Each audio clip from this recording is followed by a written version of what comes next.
Jamur parasit pertama kali populer melalui tayangan dokumenter Planet Earth-nya BBC tahun 2006.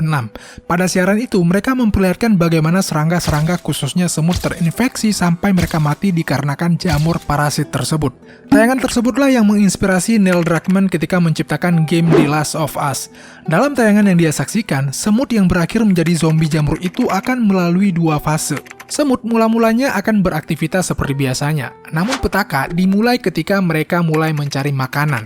Calon semut zombie ini secara tidak sengaja mengonsumsi spora alias benihnya jamur, dan spora tersebut tidak akan mati ketika berada di dalam tubuh semut ini dikarenakan suhu tubuh semut tidak membahayakan bagi benih jamur ini. Inilah tahap infeksinya. Di episode 2 series The Last of Us, tidak dijelaskan memang secara gamblang bahwa makanan menjadi sarana awal mula jamur tersebut menginfeksi manusia. Tapi pemilihan Indonesia sebagai titik awal penyebaran jamur ini sangatlah tepat, mengingat jamur ini banyak ditemukan di Asia, khususnya negara-negara ini cuy. Tapi kenapa Indonesia yang dipilih? Itu bagian dari strategi marketing. Dari negara-negara tersebut kan cuma Indonesia yang punya penduduk banyak dan hubungannya aman sama Amerika. Kalau dipilih Cina, wah runyam tuh urusan pasti. Dan yang namanya jamur sangat mudah hinggap di roti. Lo tahu itu? Apa bahan dasar roti? Tepung dan gabah, yes, which is itu yang dimention sama Ibu Ratna di episode 2. Jadi iya, kemungkinan besar awal mula infeksi jamur ini juga dimulai dari makanan yang salah. Lantas apakah jamur tersebut tahan dengan suhu tubuh manusia? Enggak. Suhu tubuh manusia normal berkisar antara 36 derajat sampai dengan 37 derajat. Sedangkan jamur akan tumbuh subur di suhu 25 sampai dengan 30 derajat. Tapi di series ini juga dimention bahwa jamur tersebut kemungkinan akan beradaptasi dengan suhu yang lebih tinggi seiring pemanasan global. Logika kita mungkin berkata bisa jadi, tapi hal ini dibantah sama Carissa de Becker, seorang profesor biologi dari Universitas Utrecht Belanda, kampungnya Kochi. Dia menyampaikan bahwa para ilmuwan lebih mengkhawatirkan jamur-jamur seperti Candida auris yang menginfeksi kulit ketimbang jamur-jamur seperti ini. Jadi menurut dia, di mata para ilmuwan saat ini, virus ini masih dianggap mustahil untuk menghinggap di tubuh manusia. Namun sebaliknya, Profesor David Hughes, konsultan biologinya Naughty Dog selaku perusahaan yang mengembangkan game The Last of Us ini, justru menuturkan hal sebaliknya.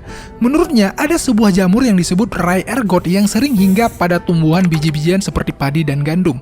Konon, manusia yang mengonsumsi biji yang terinfeksi itu akan menunjukkan gejala perubahan perilaku. Bahkan dia mengatakan bahwa ada kasus pada tahun 51 di Prancis, di mana ada seorang gadis 14 tahun mencoba untuk membunuh ibunya sendiri lantaran mengonsumsi roti gandum yang terinfeksi oleh jamur tersebut. Dan syukurnya, peristiwa se-ekstrim itu tidak pernah lagi ditemukan hingga sekarang. Balik lagi ke semut yang baru terinfeksi tadi. Untuk beberapa saat, mungkin semut itu akan bertindak layaknya semut-semut lain. Namun seiring berjalan waktu, tuh semut mulai nunjukin gejala yang mengkhawatirkan cuy. Tingkahnya jadi nggak sama kayak biasanya, lebih aktif dan ngelakuin gerakan-gerakan nggak biasa dan agresif cuy. Hal ini disebabkan karena penyebaran jamur udah mulai menjalar ke otak dan mengganggu jalan kerja otak semut tersebut. Setelah beberapa waktu, tubuhnya pun mulai kelihatan agak berbeda nih cuy. Udah mulai ditumbuhi jamur-jamur walaupun masih dalam kadar yang ringan. Di fase ini, semut masih bisa ngelakuin kegiatan sehari-harinya. Tapi sayangnya, tuh semut bakalan diasingin alias diisolasi mandiri sama semut pekerja biar nggak nularin tuh penyakit ke koloni mereka. Dr. Becker sendiri juga nyampein bahwa penyakit ini nggak akan tersebar dari gigitan, tapi dari spora atau benih jamur yang ada di badan tuh semut. Di The Last of Us sendiri, mereka juga pakai teori yang sama. Akan ada saat-saat Joel dan kawan-kawan harus pakai masker biar nggak kehirup tuh spora.